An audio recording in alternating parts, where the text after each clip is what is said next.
I've just finished Persepolis by Marjane Satrapi. This is a book that actually has been recommended to me for years, both by people I've known in real life and people here on BookTube. So I feel like I'm the last person to get around to reading this, and everybody knows about this book except me.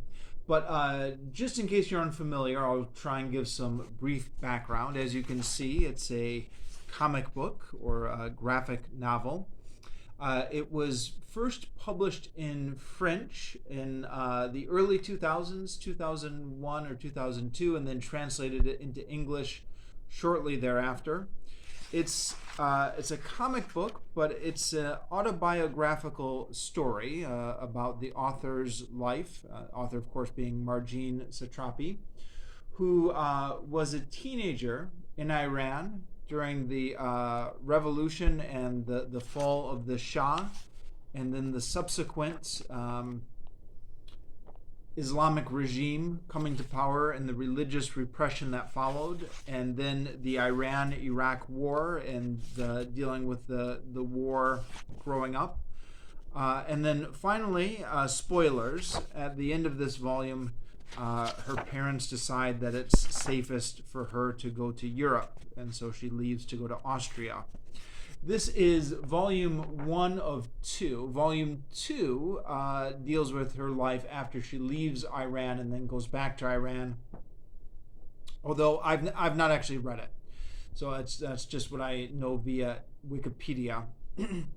My library at the moment just has volume 1 on the shelves. I'm not sure if I'll be able to track down volume 2 at any point. But for the time being, this is just my review of volume 1. And if I ever track down volume 2, I'll film another review of that at that time. So, maybe I should back up and give my perspective on this. Growing up in America, we were always, Iran was always one of the international bad guys, right? Like the axis of evil, the evil country doing evil things. But since leaving America, I've been living abroad in several countries: Japan, Australia, Cambodia, Vietnam. And in the course of living abroad, I've met several Iranians, and at various points in my life, had some good friends who are Iranians. I haven't kept in touch with them as well as I should have, but we're still Facebook friends and still occasionally exchange the occasional message. It was very interesting talking to them because, well, first of all, when you first leave the U.S. and when you first meet an Iranian, the thing that surprises you immediately is just how normal and down to earth they are, and not these, like these scary people that you see portrayed in the news. But the other thing that, particularly when I lived in Australia, when I was living in Melbourne, I knew a lot of Iranians and had long conversations with a number of them. And what was really interesting to me was how liberal they were. The stories I've heard from more than a few of them is that Tehran is actually not an incredibly conservative place. Tehran is actually fairly liberal, or has a liberal element, is the impression I got from them. Of course, the government there is quite strict, but they described that they would frequently just have parties and friends' houses and friends' basement where all the rules were just routinely broken. And it sounded like there was a very liberal element there in Tehran, and that the very conservative Islamic element was more from the rural countryside, which I guess makes sense. That's a story in every country all throughout history, right? Is the cities tend to be more liberal than the countrysides. The other thing I started to notice once I was talking to them and just observing them is, despite the fact that at least when I was young, Iran always had the image of being the evil Muslim country, there really not nearly as conservative as some of their neighbors. So, for example, Saudi Arabia, a U.S. ally, is much more conservative than Iran is. In Iran, women have to wear a shawl around their head, but in Saudi Arabia, they have to cover up completely. I believe in Saudi Arabia, women can't leave the house without a male escort and aren't allowed to drive, or until recently, they weren't allowed to drive, right? Um, and aren't allowed to vote, just all the. I mean, which is not to say that the Iranian government is not repressive, and certainly in this graphic novel, you get plenty of examples of the repressive religious regime. But just that maybe compared to, it's not the most conservative Islamic country in the region, despite that being my impression growing up as an American. And a number of these themes come through in this graphic novel, which is why I wanted to give my own little background there to it. And in fact, in the author's introduction, she talks about how Iran is viewed today. So since then, this old and great civilization has been discussed mostly in connection with fundamentalism, fanaticism, and terrorism. Certainly when I was young in America, or even when I was in my early adulthood in America, you turn on the TV, the news, and that's the association with Iran.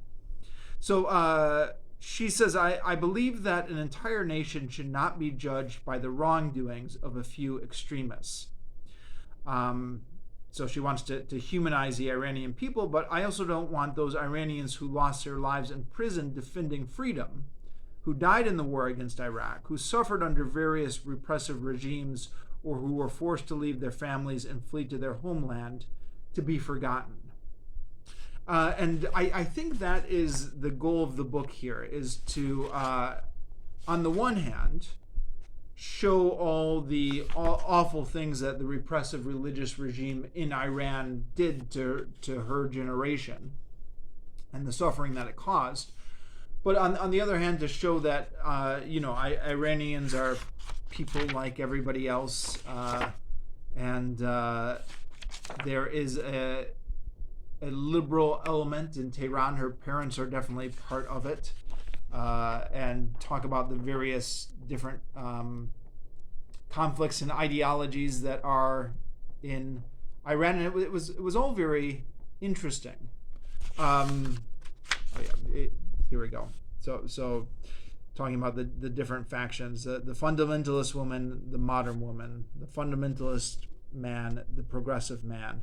There were two sorts of men in Iran, and again, this sounds very much like what my Iranian friends had been telling me. I mean, the other thing which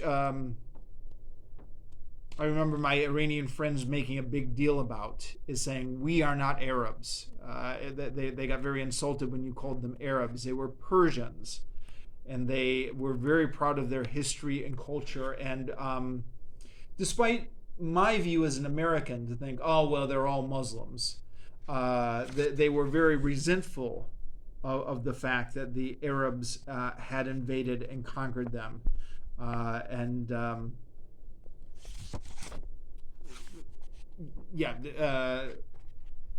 They're very proud of their identity as being distinct from Arab. That's another thing that comes through in this book. So lots of interesting things in this book. I guess there's a few interesting things going on here. There's the historical and political element, and we do get into that here, although it's told from the perspective of her as a child. So we see it through the child's viewpoint. But then there's also just a glimpse into what it was like to grow up in Iran at this time. I'm reminded of a quote which I believe is from George R.R. Martin, which is something along the lines of readers live 1,000 lives.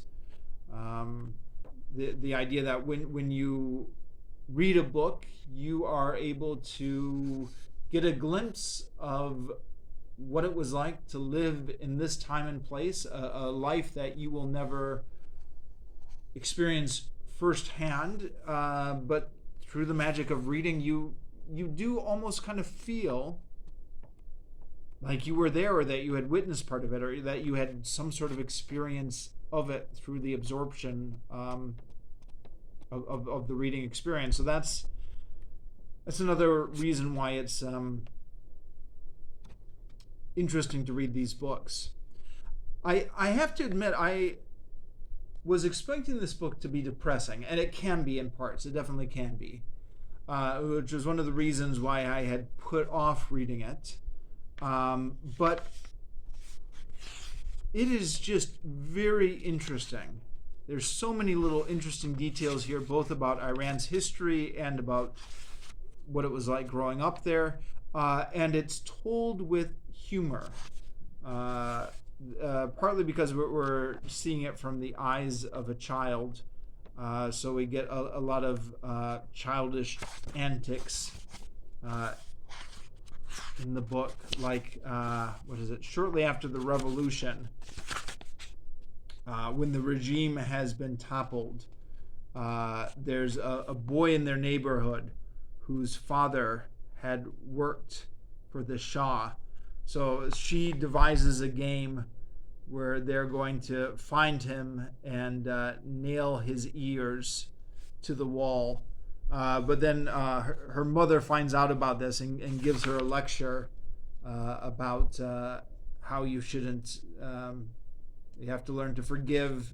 So there's a poignant lesson there amidst kind of a funny little moment. And that's all throughout the book. It was one of those books that's so incredibly interesting that once you start reading it, it's hard to put down. You just keep flipping the pages. Tons of historical stuff in here as well. I mean, I guess it's history now. It was stuff that she was an eyewitness to. So the demonstrations to topple the Shah. And I had always thought that the Shah was toppled by the Islamic Revolution. But what's portrayed in this book is that the Shah is actually toppled by a leftist revolution. And then the communists are let out of prison following that, and are talking, there's a brief period where there's a hope for a proletarian government here among the leftists. Before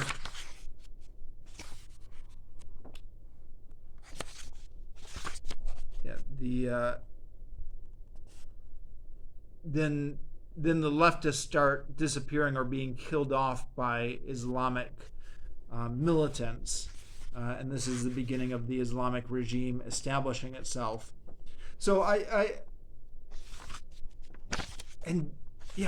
just a whole bunch of other little details of, like when they first start going to war with Iraq,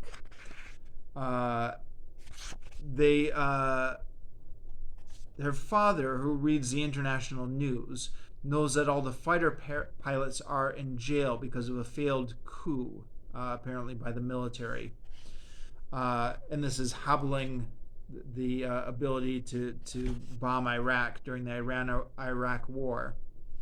Then they hear the old Iranian national anthem coming over the TV. And this had been the national anthem that had been banned by the new Islamic regime, which had replaced it with an Islamic hymn. This was the old secular Iranian national anthem. And it was supposedly banned, so they don't know why it's on TV. But then her father turns on the radio and they listen to the BBC. And it turns out that the military pilots who were jailed only agreed to attack Iraq if the government broadcasts the old national anthem. So yeah, I mean that's a little interesting historical detail there that I had no, I just find all this stuff really interesting. Stuff I had no idea about the those sort of details about the political situation in Iran in the time. Um, Now, the author Marjane Satrapi's family is apparently tied into the political dynasties of Iran. Um, Her mother's father was apparently the son of one of the deposed rulers, as is depicted early on in the book. Let me see if I can find the spot.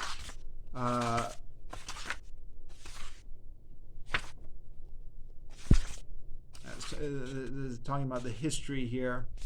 Yeah, so her grandpa was a prince, and it seemed like he had a really interesting story. He was a prince, and he was very conservative, but then once he got overthrown, he actually became a communist, and then ended up as a political prisoner.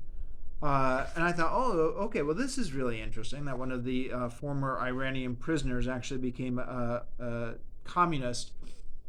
So I spent some time looking this up on Wikipedia, and at first I went to Marjane Satrapi's page on Wikipedia to try and track down her family. Couldn't find the links on Wikipedia. So then I started going through the different rulers of Iran and finding a guy who matched the description of the overthrown ruler.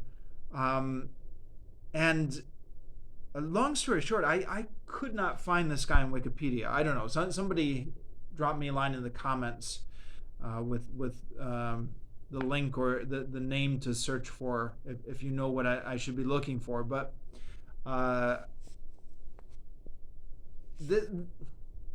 my own research, brief though it was, did not seem to line up with the story being told here. But that's just 10 minutes searching on Wikipedia. So take me with a grain of salt.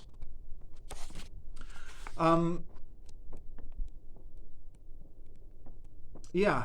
But all in all, just a very interesting story. Lots of depressing things in here. So it's interesting, but it's depressing. Talks about both the repression by the Islamic regime and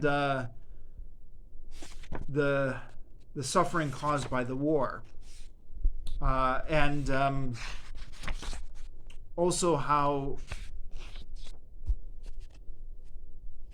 the regime kept the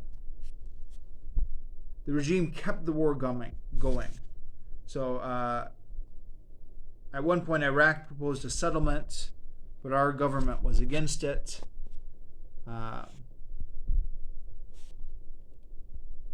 They plunged them deeper into the war, and that the survival of the regime depended on the war. So they just kept the war going, and millions of people were killed. And she talked about how the poor children were made into kind of a suicide squad, and they were given a key, which was supposedly the key to the kingdom of heaven, and this was just government religious propaganda to get them to throw their lives away. Her mother, who's not religious,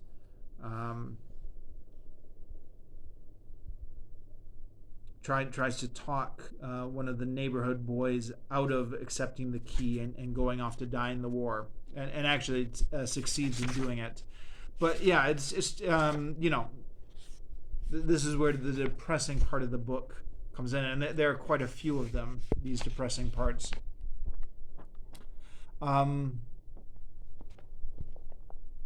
yeah, she also talks about the house parties that they have during this time. and how even though there was a danger of getting caught, they just could not give up the house parties. They were the only things that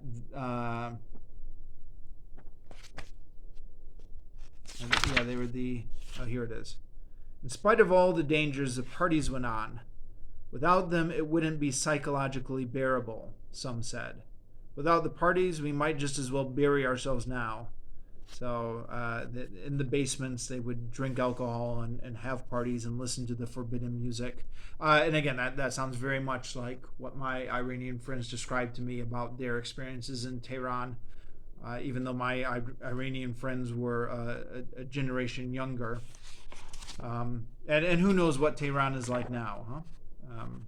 Well, who knows? Who knows? Now that I'm in my mid-40s and all my friends that have aged with me, there's now a new younger generation in Tehran, and who knows what experiences they're having. Somebody will have to write a book about that someday. But yeah, until then, this is a very interesting book to check out. And if I ever track down part 2, I'll be sure to review that as well. But for now, I just have part 1, Story of a Childhood.